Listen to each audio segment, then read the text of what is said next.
सत्य आणि चांगुलपणाचा राखणदार हा चित्रपट 26 सप्टेंबर रोजी राज्यभरात प्रदर्शित होणार आहे. मंदिरामध्ये जिथे आज जाण्यासाठी आम्हाला एक दिव्यत्व जाणवायचं ते आज मी तिथे त्या गाभाऱ्यामध्ये शूटिंग केलं आणि तोच देव म्हणून तेव्हा त्या देवाने जोपर्यंत ह्या देवाच्या डोक्यावर हात ठेवला नसेल तोपर्यंत हे होणंच शक्य नव्हतं आणि हे घडून गेलेलं आहे. आणि माझी खात्री आहे की हे घडलेलं जे काही आहे ते लोकांना आवडेल आणि लोकांपर्यंत पोहोचेल. त्याच्यामध्ये आव्हान असं काहीच नव्हतं, पण मलाच कुठेतरी मनापासून असं वाटायचं की मला देव हे आडनाव का मिळालंय ते मला आज कळलं. माझ्या वयाच्या खूप वर्षानंतर बहुतेक हा रोल करायचा होता म्हणूनच मला आडनावात देव दिले होते. कधी ना कधीतरी त्याच देवाचा रोल करशील ते तुझं दैवत नाही, ते तुझं दैवत. मी स्वतःला खूप भाग्यशाली. त्याच्या आधी मी श्रावणी बरोबर काम केलं होतं. श्रावणी पण खूप छान दिग्दर्शिका म्हणाले मी ही तेवढ्याच थोडीशी दिग्दर्शिका आहे. तिने छान काम केलेलं आहे. कमिटमेंट खूप असते त्यांची आणि उगाच कारण नसताना ते भरकटत नाही. फार लांब असा उतावळा करून ठेवत नाही. जेवढी गरज आहे तेवढंच काम असतं, तेवढंच डायरेक्शनचं पूर्ण तयारीने घुसलेले असतं. तेव्हा स्त्रीबरोबर काम करताना डेफिनेटली जास्त कमिटेड वाटतं आणि जास्त त्यांच्याकडनं जास्त इनपुट्स मिळतात. मला माहित नाही काय अनुभव देईल, मला माहित नाही चित्रपट काय वेगळा अनुभव देईल. चित्रपट एक चांगला चित्रपट बनवलेला आहे आणि तो एक चांगला चित्रपट आहे म्हणून तिकडे या एक चित्रपट अनुभव देणारा आहे म्हणून या आणि आम्ही सगळ्यांनी जीव तोडून काम केलेलं आहे. सगळ्याच कलाकारांनी आपलं स्वतःचं सगळंच पणाला लावून चित्रपटात काम केलेलं आहे. तेव्हा त्या प्रेमासाठी आमच्या जे तुम्हाला आमच्याकडनं मिळतं आणि आम्हाला तुमच्याकडनं या फक्त या आणि मग ठरवा पिक्चर कसा आहे, वाईट आहे, बरं आहे. पण तिथेच घरात बसून नका ठरवू. पिक्चर बघा तुम्हाला आवडेल ना आवडेल, परंतु काही झालं तरी येऊन बघा थिएटर एवढीच विनंती. कमर्शियल सिनेमा कसा करावा याचा प्रयत्न करत असताना ही कथा माझ्या समोर आली आणि मला असं वाटलं की शहर आणि ग्रामीण काय प्रत्येक भागातल्या प्रत्येक इकॉनॉमिकल स्टेटसच्या माणसाला जोडणारा एक चित्रपट असतो. तो म्हणजे विश्वास, देव, प्रेम, संस्कार. म्हणून राखणदारचं आयडिया आली आणि राखणदारची जी शूटिंग आहे ती एका विशिष्ट माणसाच्या आयुष्याची आहे.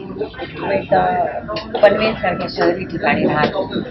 त्याच्यामुळे त्याच्या जीवनात ज्या ज्या घटना घडतात आणि त्यासाठी ज्या ज्या लोकेशन्स पाहिजे तशा आम्ही मुंबई पनवेल जवळ असलेलं चिखाली गाव, जेजुरीला, कारण खंडोबाला घेऊन ते गाणं होतं. लग्न झाल्यावर जसं नवं जोडप्याला खंडोबाला येणं जेजुरीला आवश्यक असतं, तो सिक्वेन्स होता. म्हणून खंडोबा हे गाणं आम्ही संपूर्ण जेजुरीमध्ये त्यानंतर काही शॉट्स घेतलेले पनवेलला, मडायलँडला, मुंबईच्या आसपास जे आमचे स्टुडिओज आहेत तिथे या पिक्चरचं शूटिंग. अजिंक्यला मी पर्सनली खूप आधी ओळखायची, मध्यंतरी संबंध नव्हता. हा सिनेमा घेऊन जेव्हा गेले तेव्हा त्यांनी इतक्या आनंदाने आणि त्याला डाऊटच नव्हता. तर मला वाटलं असं का. मग गेले जेव्हा नरेशन केलं, भेट झालं तेव्हा कळलं. जे ऍक्टर्सचे डाऊट असतात ते विचारल्यानंतर की खंडोबा त्यांचं काय. मला मजा वाटली. म्हणजे अरे मी रोल निवडला हे झालं आणि या माणसाचं कुलदेवर निघालं. आणि त्यानंतर ते सेटवर आले तर मी माझी पर्सनल लेवलने ओळख होती, पण ॲज अन ॲक्टर सगळ्यात शांत. म्हणजे इतके संस्कार त्यांच्यावर रमेश सिंहादेवचे जे रक्तातच आलेत आणि केलेले आहेत आईवडिलांनी संस्कार, ते त्यांच्या प्रत्येक ऑन स्क्रीन ऑफ स्क्रीन ॲक्शनमध्ये दिसतात. खूपच प्रोफेशनल. म्हणजे अजिंक्य जसे आहेत ना तसा मला एकच माणूस हिंदी फिल्म इंडस्ट्रीमध्ये माहिती आहे, तो म्हणजे अमिताभ बच्चन. आणि त्या लेवलचं त्यांचं मोड ऑफ बिहेवियर आहे की ते तयार झाले की कधी मेकअप रूम मॅन कुठे नाही, ते तयार झाले डायरेक्ट बाहेर येऊन सेटवर बसणार, बॅकअपपर्यंत सेटवर राहणार, शांत राहणार, कुठल्याही परिस्थितीमध्ये उशीर होत असेल, काही जरी कसंही जरी असेल तरी सांभाळून घेऊन जातात, शांत राहतात. कसलाही को ॲक्टर पुढे असेल, काहीही सीन असेल तितक्याच कन्व्हिक्शनने करतात आणि एकदम आनंदात. म्हणजे ते असले तर असं सेटवर आमच्या प्रोडक्शनला कधी जाणवलं नाही एक स्टार सेटवर आहे, डोक्याला ताप आहे, असं काही कोणाला वाटलं नाही. एवढे शांत आणि प्रोफेशनल आहेत. मला तर मी केव्हाही पाहते एक तर पर्सनॅलिटी पण अजिंक्यची बिलकुल अमिताभ बच्चन सारखी अशी वाटते आणि त्यांचं प्रोफेशनल बिहेवियर बिलकुल अमिताभ बच्चन अमितजी जसे प्रोफेशनल आहेत, शब्दाचे पाळणारे, आपले कमिटमेंट. आज पहा किती त्यांना 2-2 सिनेमाचं करावं लागतं, तरी पण ते दोन्ही बॅलन्स करून मी सांगितलं तिथे येतात आणि सिनेमाचं प्रमोशन तेवढ्याच मनाने करतात. काही जबरदस्ती असं नाही किंवा कुठलं प्रेशर नाही, स्वतःचं कर्तव्य समजून. तर असे आता इंडस्ट्रीमध्ये मला वाटतं फार कमी ॲक्टर राहिले जेवढे डेडिकेशनने करतात. लोक स्वतःच्या ग्रुपसाठी करतात, मैत्रीसाठी करतात, पण प्रोफेशनली फिल्मला आपलं सर्वस्व मानून करणारे, प्रत्येक ठिकाणी त्याला कमिटमेंटने करणारे खूप जे कमी लोक आहेत, त्यात अजिंक्य देव यांचा सुमार. मला सगळं लाईव्ह, अकॉस्टिक, हार्मोनियमवर असेल असे पाहिजे. तर माझे म्युझिक डायरेक्टर कनकराज नेहमी म्हणतात, तुझे RD बर्मन डोक्यात घुसलाय, तुला थोडं पण समाधान नाही, एवढे ट्रॅक्स पाहिजेत, तेवढे ट्रॅक्स पाहिजेत. तर खूप मन लावून केलं, मन लावून कंपोजिशन्स केल्यामुळे सुखविंदर सिंग सारख्या गायकाला, शंकर महादेवन सारख्या गायकाला त्या कंपोजिशन्स खूप आवडल्या. मग ही गाणी आम्ही पम्मू शिंदेकडनं लिहून घेतली, जे फिल्मी गीत कधीच लिहित नाही. पम्मू शिंदे यांनी ती गीत लिहिली. आणि मजेची गोष्ट म्हणजे पम्मू शिंदे हे नास्तिक आहेत आणि त्यांनी पहिली 2 गाणी या सिनेमासाठी जी लिहिली ती देवाची गाणी आहेत. हा पण एक देवाचाच चमत्कार मानतात. जास्त ना, जे मानत नाही ना त्याला देव नेहमी कान फिरून कर तू हे असं आपण ऐकतो. त्याच्यात तो कथेतला आहे. सिनेमाच्या द्वारे मला वाटतं आस्तिक आणि नास्तिक बोथ जे ऑन ऑफ स्क्रीन लोक आहेत ना, त्यांची बरीच ट्रीटमेंट झालेली आहे. की सरळ साधा आहे, गोळा आहे, गरीब आहे, प्रयत्न करतो, चालतो, पडतो, पण भाबड्या आहेत तर काही बोलतो. मुळे लोक आहे ना, बोलताना काही पण बोलतात, अपरंत खरं बोलतात, विचार करत नाही. अशा सगळ्या गोष्टीचा त्याला त्रासही होतो, पण तो मोकळ्या मनाने बोलत असतो. आणि मला वाटतं असे जे भोळे बाबडे मोकळ्या मनाने बोलणारे लोक असतात त्यांना देव खूप लवकर प्रसन्न होतो, असं मी ऐकलेलं आहे ना, असं बघितलेलं आहे बऱ्याच. तर असं त्याचं कॅरेक्टर आहे सदा नावाचं. आणि अनुजा ताठे ही त्याच्या बॉसची मुलगी आहे, जी foreign return, modern, educated, glamorous मुलगी आहे. पण ते त्याचं भोळा नेचरच त्याला, त्याचं भोळंपण आहे तेच आवडतं तिला. कॅरेक्टर दिसतं आणि ती प्रेमात पडते. पण त्याच्यानंतर काही गोष्टी, ड्रामा जे काही होतो तो सेकंड हाफ आहे त्या पिक्चरचा. बघाल तर जाणार राखणदार काय. हसायचंय, रडायचंय, डान्स करायचंय, धाडधाड एकदम बिनधास्त, प्रेमात पडायचंय, थोडीशी हाणामारी बघायची आणि मग एका साध्या माणसाला जिंकताना, हसताना, राजा होताना बघायचंय. तर नक्की या 26 सप्टेंबरला बघायला राखणदार.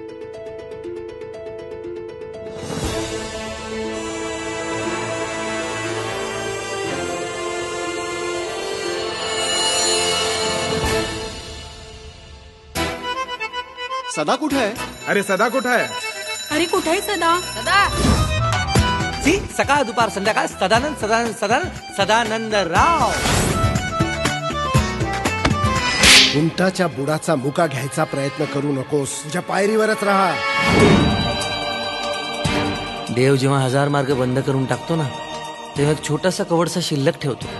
एक गिराईक नाही, कोण नाही फिरकलं, खंडोबा लक्ष दे की जरा, पाठव ना कोणाला तरी.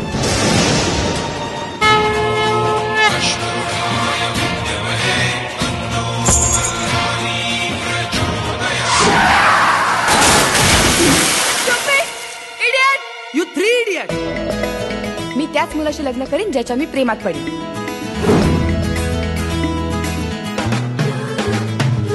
तुझ्यामुळे ग तुझ्यामुळे हे खंडोबाराया, तू माझ्या पतीला जे काही देशील ते मी पुन्हा तुझ्या चरणी अर्पण करेन. खंडोबा भोळा देव असला ना तरी शब्द पाळला नाही तर हट्टाला पेटतो तो. या सगळ्या भोळ्या समजुती येत रे.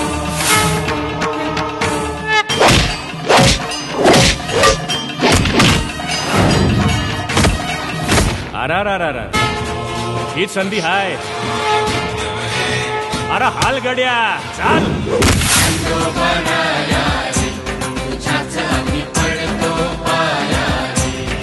हा पाहतो मी चोरी केली नाहीये. या असल्या अंधश्रद्धांवर विश्वास ठेवून तू खूप मोठी चूक करतोय सदानंद.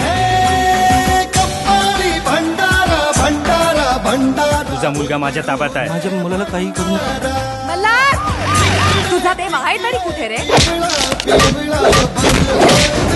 कर नवस तुझ्या खंडोबाला, तो रमला असेल त्याच्या 2 बायकात. माधवी काय बोलतेस तू?